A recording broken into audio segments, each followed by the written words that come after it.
Hello students, welcome to my channel. इस video में हम एक्सरसाइज 1.3 का क्वेश्चन नंबर 1 करेंगे। क्वेश्चन में हमें बताना है prove that root 5 is irrational. कुछ कोई भी नंबर आपको जब रूट 5 या फिर रूट 3 रूट 2 इस तरह का इरेशनल प्रूव करने को आता है तो आप पूरे प्रोसेस को 1 बाय 1 समझ लीजिए और थोड़े बहुत कॉन्सेप्ट इनको लर्न करना पड़ेगा आपको। ठीक है, अगर आप इसको अच्छे से समझ लेते तो आप कोई भी नंबर को इरेशनल प्रूव कर सकते हैं। ये हमारा जो है वो थ्योरम 1.3 पर बेस्ड है, बट आपको थ्योरम याद नहीं करनी है, थ्योरम एग्जाम में आती नहीं है। तो आपको ये क्वेश्चन किस तरह से करना है आइए करते हैं। सॉल्यूशन स्टार्ट कर लेते हैं। क्वेश्चन में बताना है prove that root 5 is irrational. तो हम क्या करेंगे, इसका अपोजिट हम एज्यूम कर लेंगे। ठीक है, let us assume that root 5 is rational. हमें बताना क्या है, इरेशनल। तो हमने इसका अपोजिट एज्यूम कर लिया कि रूट 5 क्या है, वो हमारा रैशनल है। ठीक है, ये क्वेश्चन एग्जाम में जरूर आता है, आप इसको स्टार मार्क कर लीजिए, जरूर आता है एग्जाम में क्वेश्चन ये। देन अब रूट 5 हमारा रैशनल हमने कर मान लिया, तो रैशनल नंबर होते क्या है, जो पी वाई क्यू की फॉर्म में होते हैं। ठीक है, तो हम क्या लिख लेते हैं, तो root 5 equal to a upon में बी। ये ए अपॉन में बी पी वाई क्यू की फॉर्म में हो गए। ठीक है, a and b are coprime, ये लिखना बहुत जरूरी है। A and b are coprime and q is not equal to 0। ठीक है, रैशनल नंबर क्या होते हैं, जो पी बाई क्यू की फॉर्म में होते हैं और वो को प्राइम होते हैं। को प्राइम मतलब जिनका कॉमन फैक्टर सिर्फ 1 होता है, 1 के अलावा वो और कोई कॉमन फैक्टर नहीं होता है। ठीक है, तो हमने ये कर लिया। अब हम क्या करेंगे, बी को इस तरह भेज देंगे तो हो जाता है root 5b equal to a. Then अब आपको बस क्या करना है, यहाँ पे स्क्वायरिंग करनी है, squaring both side, squaring both side, ये स्टेप आपको याद रखना है। तो हमने स्क्वायर किया, इस तरफ भी स्क्वायर किया, रूट 5b इसका स्क्वायर किया और इधर भी स्क्वायर कर दिया। ठीक है, जब स्क्वायर किया तो ये रूट 5 खुल जाएगा, तो ये हो जाएगा 5b square equal to a square. तो अब हम इसको क्या मान लेते हैं, अपनी फर्स्ट इक्वेशन मान लेते हैं। ठीक है, यहाँ पर हम एक लाइन लिखेंगे, इफ, ये भी आपको लिखना बहुत जरूरी है, if 5 divides a square then a is also divisible by 5। इसका क्या मतलब है, अगर मैं इस 5 को इसके नीचे ले जाती हूँ तो हमारा यहाँ पे क्या दिख रहा है, तो हमें यहाँ पे क्या दिख रहा है कि 5 जो है वो ए स्क्वायर को डिवाइड कर रहा है, वही लिखा है मैंने। If 5 divides a square then a is also divisible by 5। अगर 5 जो है वो ए स्क्वायर को डिवाइड कर सकता है तो 5 ए को भी डिवाइड कर सकता है। ओके, लेट, अब हम इसके आगे क्या करेंगे, let c be any integer. अब मैंने कोई और इंटीजर ले लिया, ए और बी के अलावा कोई और इंटीजर ले लिया अपना सी। ठीक है, तो हम क्या लिख सकते हैं, यहाँ पर 5 भी था तो हम लिख देंगे 5c इक्वल टू ए। अब यहाँ पर भी हम क्या करेंगे, स्क्वायरिंग करेंगे, स्क्वायरिंग बोथ साइड, दोनों तरफ हमने स्क्वायर किया तो ये क्या होता है, 5c का स्क्वायर इक्वल टू ए का स्क्वायर। 5c का स्क्वायर को खोलेंगे तो हो गया 25c का स्क्वायर इक्वल टू ए का स्क्वायर। ठीक है, अभी यहाँ पर आप ऊपर देखिए, यहाँ पर मैंने ए स्क्वायर को 5b के स्क्वायर के इक्वल प्रूव किया था, तो यहाँ पर हम लिख सकते हैं फ्रॉम फर्स्ट ए स्क्वायर की जगह हम क्या पुट कर देंगे, यहाँ पर अपना 5b square equal to 25c square. यहाँ तक आपको समझ में आया होगा। देन अब यहाँ पे देखिए ये डिविजिबल है, 5 से काट देंगे, 5 5 से 25, तो क्या हो जाता है 5c square equal to b square. ठीक है, ये हमारी बन गई इक्वेशन नंबर 2। ठीक, अब यहाँ पर देखो सी स्क्वायर को मैं यहीं पे रख देती हूँ और बी स्क्वायर के नीचे इस 5 को ले आते हैं, तो यहाँ से क्या पता चल रहा है कि 5 जो है वो बी स्क्वायर को डिवाइड कर रहा है। ठीक है, तो जो लाइन हमने यहाँ पे लिखी थी, if 5 divides a square then a is also divisible by 5, same line हम यहाँ पे लिखेंगे, इफ 5 डिवाइड्स बी स्क्वायर, यहाँ पर बी स्क्वायर है, then b is also divisible by 5। ठीक है, अब यहां पर आके देखो क्या हुआ कि हमने तो ऊपर बताया था कि ए और बी हमारी को प्राइम है, बट यहाँ पर बी भी 5 से डिवाइड हो रहा है, ए भी 5 से डिवाइड हो रहा है, तो अब ये को प्राइम तो रह नहीं गए क्योंकि इनका कोई और फैक्टर भी आ गया 5। ठीक है। तो अब हमें क्या पता चला फर्स्ट और सेकंड से कि जब बी भी 5 से डिवाइड है और ए भी 5 से डिवाइड है तो अब वो को प्राइम तो रह नहीं गए। जब वो को प्राइम नहीं रह गए तो क्या हुआ, वो रैशनल नंबर नहीं है। ठीक है, तो हमने क्या किया था, ए और बी को √5 के इक्वल प्रूव किया नंबर है। तो ये हमारा जो एजम्पशन था वो गलत हो गया, क्योंकि ए और बी तो हमारे को प्राइम नंबर रहे नहीं, वो 5 से डिवाइड हो रहे हैं। तो दिस मीन्स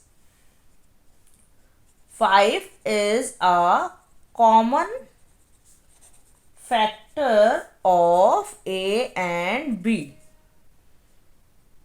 तो 5 जो है वो ए और बी का कॉमन फैक्टर है। ठीक है, जब वो कॉमन फैक्टर है तो √5 हमारा जो है वो इरेशनल प्रूव हो गया है। अब इसके आगे लिखेंगे हम, this contradicts the fact that a and b are coprime. तो हमें क्या पता चलता है कि ए और बी को प्राइम है, इससे पता चलता है कि this contradiction has arisen because of our incorrect assumption that √5 is rational. हमने जो √5 को इरेशनल प्रूव करना था वो हो गया, क्योंकि हमने जो एजम्पशन किया था, एज्यूम किया था कि √5 क्या है वो रैशनल है, तो वो तो इनकरेक्ट प्रूव हो गया। ठीक है, आई होप आपको ये वीडियो समझ आई होगी। ये क्वेश्चन बहुत इंपॉर्टेंट है, एग्जाम में 90% जरूर आता है ये क्वेश्चन, 3 मार्क्स का या 4 मार्क्स का, तो आपको ये क्वेश्चन अच्छे से करना है। नाउ अब हम मूव करते हैं अपने क्वेश्चन नंबर सेकंड में, prove that 3 + 2 √5 is irrational number. जैसे फर्स्ट क्वेश्चन में हमने √5 को रैशनल एज्यूम किया था, सेम इसको भी हम पूरे को रैशनल एज्यूम कर लेंगे। तो हो जाएगा हमारा लेट 3 + 2 √5 इज रैशनल नंबर। ठीक है, फिर उसके बाद हम लिख सकते हैं 3 + 2 √5 = A/B। ये हमने PQ की फॉर्म में इसको लिखा है, लिखेंगे यहाँ पर। ये लिखना बहुत ज़रूरी है, where A and B are coprime and B is not equal to 0, क्योंकि रैशनल नंबर में जो हमारा Q होता है वो 0 के इक्वल नहीं होता। ठीक है, और ये दोनों क्या होते हैं, को प्राइम। को प्राइम क्या होते हैं, जिनका कॉमन फैक्टर ओनली 1 होता है। तो अब हम क्या लिख सकते हैं, इस A/B को इस तरफ ले आते हैं तो हो जाएगा 3 - A/B = 2 √5। ठीक है, अब हमें यहाँ पे सिर्फ क्या चाहिए, 2 चाहिए, क्योंकि हमने भी पिछले लास्ट क्वेश्चन में √5 को इरेशनल प्रूव किया था। तो हमें यहाँ पर सिर्फ √5 चाहिए, तो हम 2 को नीचे ले आएंगे। कैसे लाएंगे, पहले इसको सॉल्व कर लेते हैं। ये हो जाएगा हमारा, इससे b से मल्टीप्लाई हो जाएगा तो हो जाता है 3b - A/B = 2 √5। उसके बाद हम 2 को नीचे ले आएंगे तो यहाँ पर ये मल्टीप्लाई में नीचे आके क्या हो जाएगा, डिवाइड में हो जाएगा। तो हो जाता है हमारा 2b = √5। ठीक है, अब यहाँ पर ये जो है वो हमें रैशनल दिख रहा है, ये जो हमारी टर्म है ये रैशनल है। और अभी हमने थोड़ी देर पहले फर्स्ट क्वेश्चन में क्या किया था, इसको इरेशनल प्रूव किया था। ठीक है, तो ये इरेशनल है। तो अब हम क्या लिख सकते हैं, since we know that √5 is irrational and 3b minus A/2b is rational, therefore irrational is not equal to rational. So our assumption is incorrect. हमने जो एज्यूम किया था कि 3 + 2 √5 रैशनल है, वो हमारा इनकरेक्ट हो गया, क्योंकि ये हमने इसके इक्वल प्रूव कर दिया। तो अगर ये इरेशनल है तो ये भी इरेशनल होगा। ठीक है, इसी को हम लैंग्वेज में लिख रहे हैं। लास्ट में हम लिख देंगे this contradiction has arisen, this contradiction has arisen because of our incorrect assumption.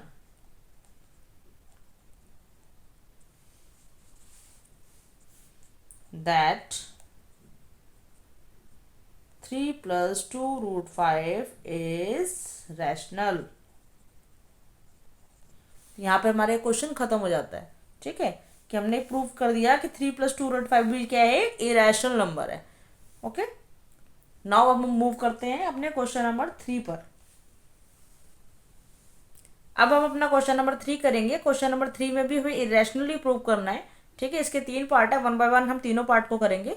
तो पहला है 1/√2 को हमें इरेशनल प्रूव करना है। तो सेम जैसे अभी तक हमने पहले दोनों क्वेश्चन में किया था कि हम इसको क्या करेंगे, रैशनल एज्यूम कर लेंगे। तो let 1/√2 is a rational number, is a rational number.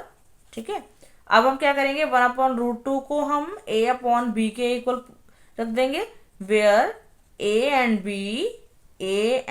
b are co-prime and b is not equal to 0। ठीक है, जहां पर हमारे a और b क्या है, वो को प्राइम है। a और b हमने क्यों रखा है, क्योंकि हमें जा पता है कि जो हमारे रैशनल नंबर होते हैं वो हमारे p/q की फॉर्म में होते हैं। तो a और b हमारे कोई इंटीजर है जो कि आपस में को प्राइम भी है। ठीक है, और b जो है वो 0 के इक्वल नहीं है। तो अब हम क्या करेंगे, इसको क्रॉस मल्टीप्लिकेशन कर देते हैं। तो b को इधर भेज देंगे और ये क्या हो जाएगा, a नीचे आ जाएगा और √2 ऊपर चला जाएगा। ठीक है, ये बन गया। तो अब हमें यहाँ पे क्या दिख रहा है कि b/a तो क्या है, हमारा रैशनल नंबर है, और √2 क्या है, हमारा इरेशनल नंबर है। क्यों इरेशनल नंबर है, क्योंकि अभी हमने बाकी दोनों क्वेश्चन में हमने यही प्रूव किया था कि √5 इरेशनल है। तो √5 अगर इरेशनल है तो √2 भी इरेशनल है। ठीक है, तो हम यहाँ पे √2 को इरेशनल प्रूव करके नहीं दिखाना है, लेकिन अगर एग्जाम में आता है आपका क्वेश्चन इस तरह का तो आपको तब दिखाना पड़ सकता है। मोस्टली तो एग्जाम में क्या होता है, √2 इरेशनल है ये आपको गिवन होगा। तो अब हम कर लेते हैं, अगर एग्जाम में आपको √2 इरेशनल गिवन है तो आपको ये करके नहीं दिखाना है पूरा, सिर्फ इतना से ही करना है जितना हम कर रहे हैं। ठीक, तो b/a is a rational number but √2 is irrational, therefore rational number cannot be equal to a irrational।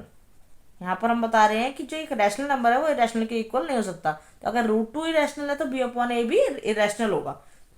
तो हम लिख सकते हैं this contradiction has arisen because of our incorrect assumption that 1/√2 is a rational number.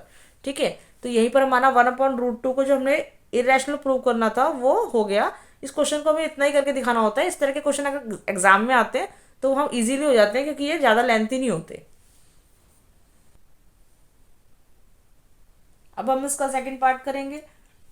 Second part भी बिल्कुल same first part की तरह ही है। यहाँ पर हमें 7√5 को इरेशनल प्रूव करना है, तो हम इसका उल्टा एज्यूम कर लेते हैं। Let us assume that 7√5 is a rational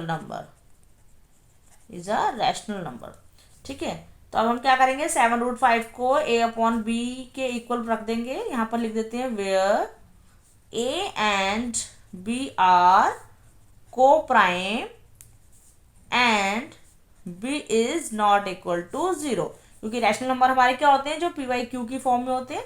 ठीक है, तो वो हमारे a/b में भी हो गए। a और b हमारे कोई इंटीजर्स हैं जो आपस में क्या है, को प्राइम वो होते हैं जिनका कॉमन फैक्टर आपस में 1 होता है। ठीक है, तो अब हम क्या करेंगे, यहाँ पर हमें सिर्फ √5 को छोड़ेंगे। √5 इक्वल टू, तो हम क्या करेंगे, 7 को उसके नीचे ले आएंगे, a/7 भी हो गया।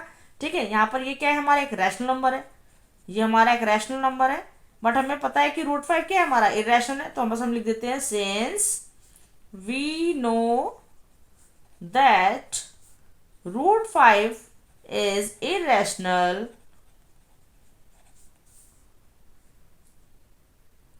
and a/7b is rational,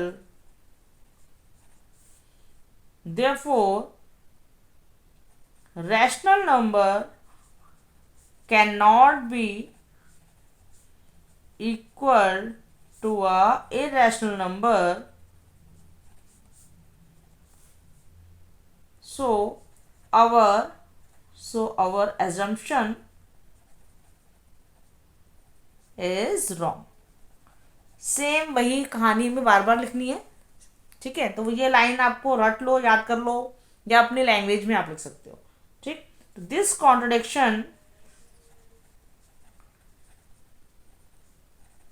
has arisen because of our incorrect assumption that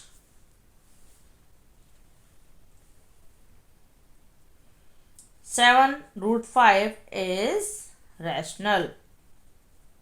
दो तीन बार आप जब इस तरह के क्वेश्चन को करेंगे तो आपको ये लाइन याद करने की जरूरत नहीं पड़ेगी। ठीक है, नाउ अब हम एक्सरसाइज 1.3 का लास्ट क्वेश्चन कर लेते हैं। सेम इसमें भी वही करना है, 6+√2 को इरेशनल प्रूव करना है। तो यहाँ पर भी हम क्या करेंगे, सॉल्यूशन स्टार्ट कर लेते हैं। लेट अस एज्यूम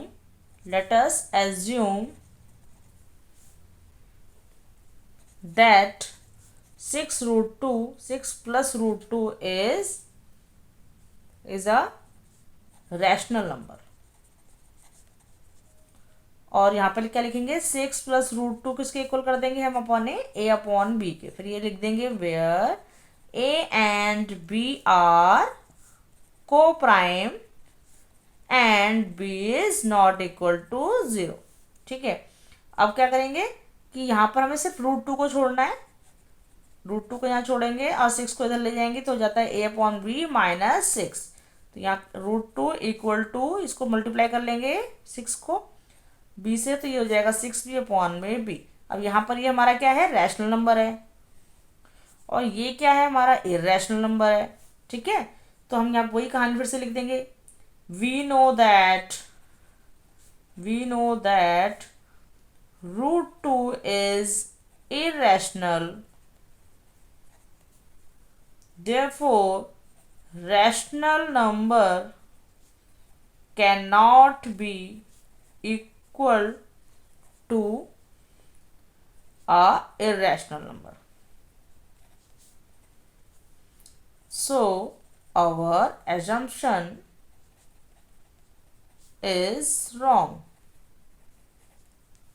ठीक है, फिर लिखेंगे this contradiction has arisen